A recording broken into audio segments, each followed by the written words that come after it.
सभी किसान भाइयों का स्वागत है एक और नई वीडियो में।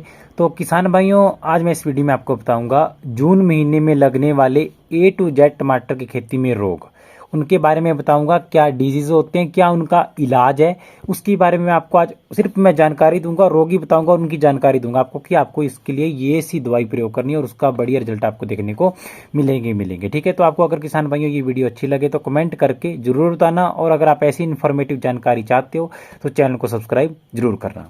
तो सबसे पहले हाई टेम्परेचर होता है जून महीने में।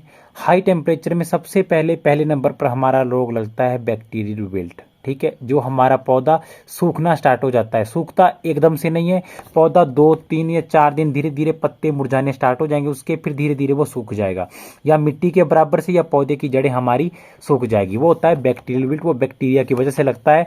उसका लगने का सबसे बड़ा कारण होता है सही सीड का ना लगाना। दूसरा, हाई टेम्परेचर। सबसे मेन गलती करते हैं किसान भाई कि स्पेसिफिक मौसम के लिए जो सीड बनाया होता है उसको नहीं लगाते हैं, किसी दूसरे सीड को अलग मौसम में लगा देते हैं, तो उससे हमारी खेती वो खराब हो जाती है। ठीक है, और या हमारी खेती में हाई टेम्परेचर होता है तब वो हमारा बैक्टीरियल विल्ट का रोग लगता है। ठीक है, तो उसका इलाज है किसान भाइयों, मैं 4-5 साल से लगातार सिजेंटा की फोलियो गोल्ड फंगीसाइड का उसके लिए प्रयोग करता आ रहा हूं, और उसके मेरे को 100% रिजल्ट देखने को मिले हैं।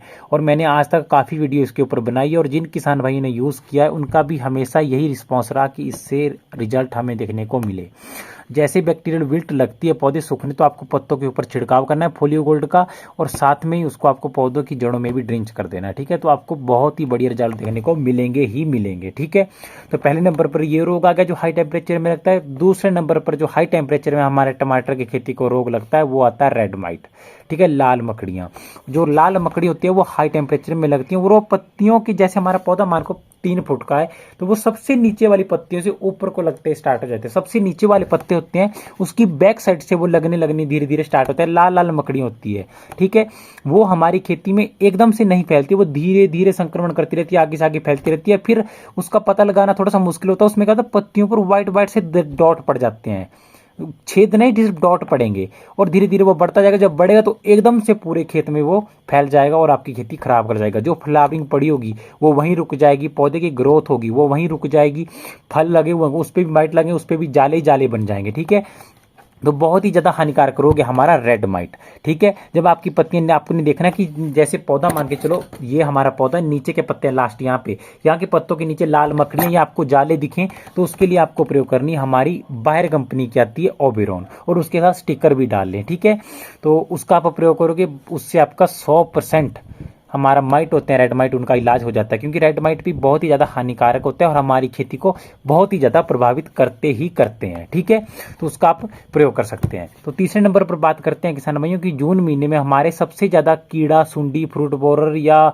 जो कुछ भी आप बोलो, जो हमारे फल छेदक लगता है या पत्तियों के ऊपर बारीक सी सुंडी लगती है, वो सबसे ज़्यादा हमारी खेती को प्रभावित करती है। ठीक है, उससे क्या होता है कि पहले वो पत्तियों के ऊपर लेयर बनाती है बारीक सी सुंडी, फिर वो तने के बीच में जाती है, फिर वो टमाटर में लगना स्टार्ट हो जाता है। ठीक है, टूटा एब्सोल्यूट भी उसी प्रकार का होता है, वो अलग होता है लेकिन उसी प्रकार का फल छेद टाइप होता है। ठीक है, तो सुंडी का जो सबसे मेन बढ़िया, अगर ज़्यादा हाई लेवल पे लग चुकी है, ठीक है, तो एक तो देखो महंगी है हमारी, मैंने पहले भी वीडियो में बताया है, DBSF ब्रांड की एक्सपॉन्स आती है, उसका प्रयोग करोगे उससे आपको बहुत बढ़िया रिजल्ट देखने को मिलेंगे। बाकी दूसरी हमारी मैंने एक और यूज़ की है सेफेक्स की प्रोक्लिन, उसका भी आप मेरे को 100% बहुत बढ़िया रिजल्ट देखने को मिला। बारीक सुंडी और बड़ी सुंडी सब उससे टोटल खत्म होगी, और है भी बिल्कुल सस्ती।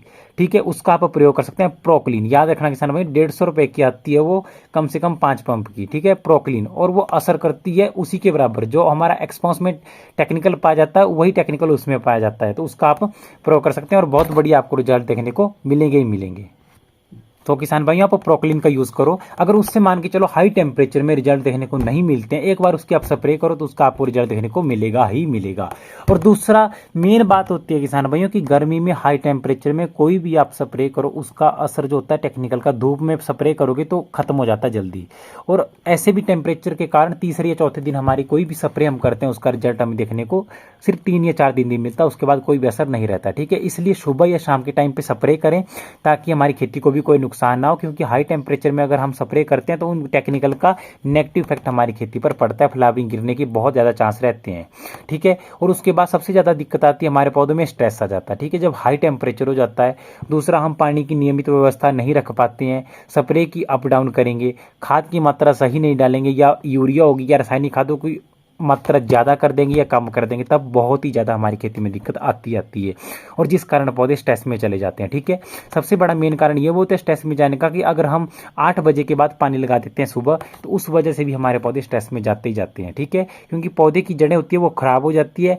जब धूप में पानी लगाओगे तो गर्म पानी पौधे की जड़ों में जो सूक्ष्म छिद्र होते हैं या जड़ें होती है उनका विकास होने से रोक देती है। जो भी हम पोषक तत्व डालते हैं वो पोषक तत्व हम पौधे नहीं ले पाते हैं। ठीक है, तो आपको उस बात का सबसे विशेष रूप से ध्यान रखना कि सुबह के टाइम पानी तो लगाए ही नहीं, ज़्यादातर लगाना तो शाम के टाइम पानी लगाएं, रात को पानी लगाएं, ताकि वो पौधे अच्छे तरीके से एब्जॉर्ब कर पाए। ठीक है, तो स्ट्रेस का यही कारण होता है। बाकी अगर आप अच्छे तरीके से ज़्यादा जैविक खादों का प्रयोग करोगे, गोबर खाद का प्रयोग करोगे, गोबर खाद ऐसी खाद है किसान भैया जो हर प्रकार के पोषक तत्वों की कमी को पूरा करता है।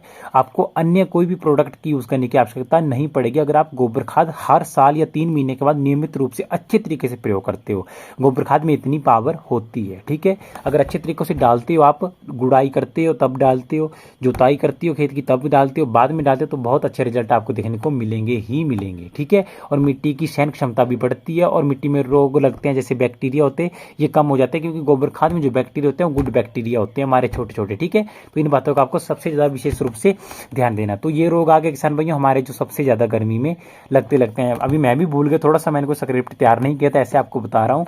पहले नंबर पर मैंने बताया किसान भाइयों बैक्टीरियल विल्ट आपको, दूसरे नंबर पर रेड माइट, तीसरे नंबर पर अभी बताया मैंने आपको भूल गया मैं अभी, स्ट्रेस। ठीक है, इसके बाद बात करते हैं किसान भाइयों, जो टमाटर हमारे अप्रैल महीने में लगाए हुए हैं या मार्च महीने में प्लांटेशन की होती है, वो जून महीने में हार्वेस्टिंग पे आ जाते हैं। तो जून महीने में हमारा रोग लगता है, जो टमाटर के फल जो होते हैं वो आधे सड़ जाते हैं, आधे नीचे से ब्लैक हो जाते हैं। ठीक है, ब्लॉसम एंड रूट। ठीक है, वो रोग लगता है हमारा ब्लॉसम एंड रूट का, बहुत ही खतरनाक रोग है। वो हमारे ज़्यादातर आधी खेती को खत्म कर देता है। आधे फल पक जाएंगे, आधा फल नीचे से ब्लैक होकर सड़ जाएगा। वो बहुत ही ज़्यादा हमारी खेती को प्रभावित करता है, और हर फाल में होता है। वो रोग लगता है हाई टेम्परेचर में, सिंचाई की कम व्यवस्था, पानी जितनी पौधों को चाहिए उतना हम नहीं दे पाए, तब वो रोग लगता है। वो लगता है कैल्शियम की कमी की वजह से। जब पौधे में कोई कमी आती है तभी वो रोग लगता है, पौधा अच्छे तरीके से पूरा असाइज नहीं बन पाता है। ठीक है, तो उसके लिए आपको क्या करना है वही बताया कि अगर जैविक खाद्य आप डालते हो अच्छे तरीके से तो वो रोग आपको देखने को मिलेगा ही नहीं कभी भी, ये तो चैलेंज है। दूसरा, अगर मान के चलो वो रोग लग चुका तो पानी की सही मात्रा रखो, ना ज़्यादा पानी लगाओ ना कम पानी लगाओ, पोषक तत्वों की कमी नहीं आनी चाहिए, स्प्रे का ओवरडोज नहीं होना चाहिए, और कैल्शियम नाइट्रेट का प्रयोग करो। कैल्शियम नाइट्रेट आप लिक्विड में स्प्रे आ जाएगी पाउडर शेप में, उसकी आप स्प्रे करो, या ड्रिंच वाली मिलती है तो उसकी स्प्रे कैल्शियम नाइट्रेट, उससे आपको रिजल्ट देखने को मिलेंगे।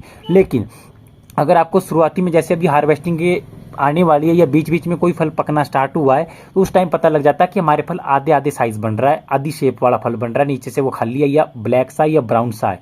तो उसी टाइम उस चीज़ का ध्यान रखो, जो खराब फल है उनको तोड़कर फेंक दीजिए, क्योंकि वो भी पोषक तत्व लेंगे ही लेंगे, जो भी आएगा हमारी जड़ों से पौधे की, तो उनको उखाड़कर फलों को फेंक दीजिए। उसके बाद स्प्रे करो। ठीक है, कैल्शियम नाइट्रेट की या ड्रिंच करना का तो बेस्ट रहेगा, क्योंकि पौधे की जड़ों को प्रॉपर मात्रा में पोषक तत्व मिल पाएंगे। लेकिन अब जो अभी खेती कर रहे हैं या अगले साल करेंगे किसी भी तरीके से, वो पहले से इन चीज़ों का ध्यान रखो, क्योंकि हर रोग, हर फर्टिलाइजर, हर चीज़ की आप एक प्लानिंग से चलोगे तो आपके लिए बहुत ही ज़्यादा बेस्ट रहेगा। प्लानिंग ही हमारी बेस्ट होती है, क्योंकि हर चीज़ की एक लिमिट से ही काम चलेगा ही चलेगा। ठीक है, तो जो भी मैं आपको बातें बता रहा हूँ किसान भाई, आपको अगर सही लग रही है कि मैं सही बात बता रहा हूँ तो कमेंट करके जरूर बताना कहाँ से आप हमारी वीडियो देख रहे हो, कौन सी स्टेट से, कैसी आपको हमारी जानकारी लगी। कोई मैं गलत जानकारी आपको नहीं बता रहा हूँ, जो सही बात है वो सही बात है। कोई फालतू में आपको बात नहीं बताता कि आपको मैं गलत जानकारी देता हूँ कि ऐसा करो वैसा करो, नहीं, ऐसा कुछ भी नहीं है।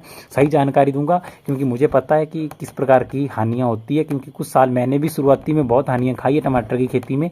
ठीक है, ऐसा नहीं है कि जरूरी प्रॉफिट ही बनता, हानियाँ बहुत ज़्यादा होती है शुरुआती में, लेकिन अगर हम अच्छे तरीके से नहीं चले, लेकिन जब ठोकर लगती है, एक्सपीरियंस होता है, फिर बंदा संभलता ही संभलता है। ठीक है, और उसके बाद रोग लगता है हमारा जून महीने में, जो टमाटर हार्वेस्टिंग पे होता है, सड़ने का। ठीक है, फल सड़ने स्टार्ट हो जाते हैं। ठीक है, सड़ने का कारण क्या होता है किसान भाइयों की, पहले तो सिंचाई की व्यवस्था बढ़िया होती है, लेकिन जल निकासी की व्यवस्था बढ़िया नहीं होती है।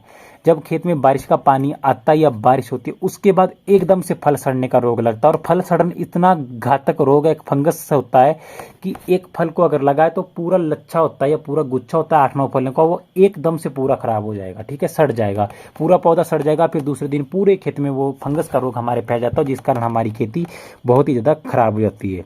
तो जो फंगस होता है उसकी वजह से हमारे फल खराब हो जाते हैं, ठीक है। तो उसका आपको सबसे ज़्यादा विशेष रूप से ध्यान रखना है कि जल निकासी की व्यवस्था बढ़िया होनी चाहिए। और जो फल सड़ने स्टार्ट हो जाते हैं उसके लिए बहुत से लोग रेडोमिल गोल्ड का प्रयोग करते हैं, लेकिन किसान भाइयों थोड़ा सा ध्यान से काम करो।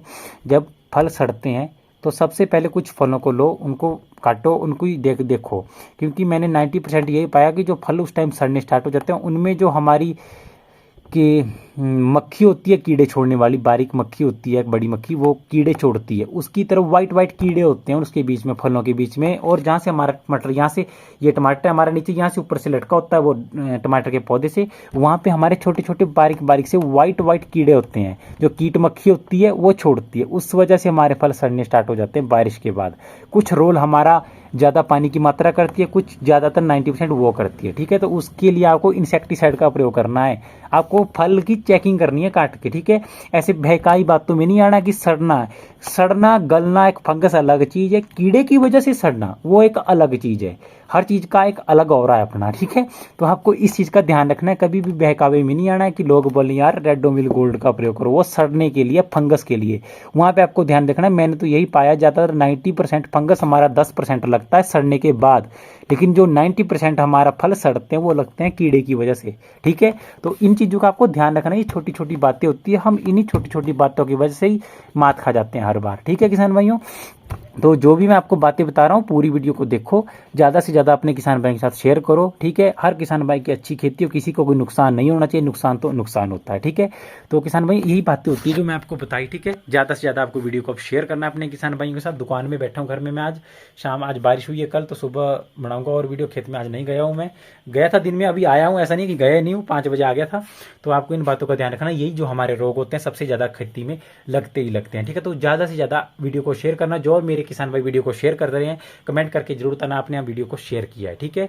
तो ये जो रोग मैंने बताया आपको, इनको आपको जून महीने में ध्यान रखना। हाई टेम्परेचर में यही ज़्यादा लगती हैं, और जून महीने में जो प्लांटेशन होगी उनमें फ्लावरिंग ड्रॉप की समस्या नहीं आती, क्योंकि एक महीने में हमारी फ्लावरिंग ड्रॉप नहीं होती। लेकिन जो पिछले महीने उससे पिछले महीने होती है उनमें फ्लावरिंग ड्रॉप की समस्या दिखती ही दिखती है, ठीक है। तो हमेशा ही सही सीड की प्लांटेशन की तैयारी रखो, सही सीड लगाओगे, टाइम टू टाइम पानी की व्यवस्था, खाद पानी की व्यवस्था अच्छी, ओवरडोज स्प्रे का नहीं करोगे, खाद होगी रासायनिक खादों का ओवरडोज नहीं करोगे, तो हर चीज़ का ध्यान रखोगे तो फ्लावरिंग में हमारी ड्रॉप नहीं होती है। और कीट प्रबंधन अच्छे तरीके से करोगे, चाहे व्हाइट फ्लाई है, छोटे छोटे रोग होते हैं, इन्हीं की वजह से हमारे आगे से आगे रोग बढ़ते रहते हैं। क्योंकि जब पौधे की सहन क्षमता होगी वो एक रोग की वजह से कम हो जाती है, जो दूसरा रोग फिर से एकदम से अटैक्ट हो जाता है, पौधे की सहन क्षमता कम हो जाती है, ठीक है।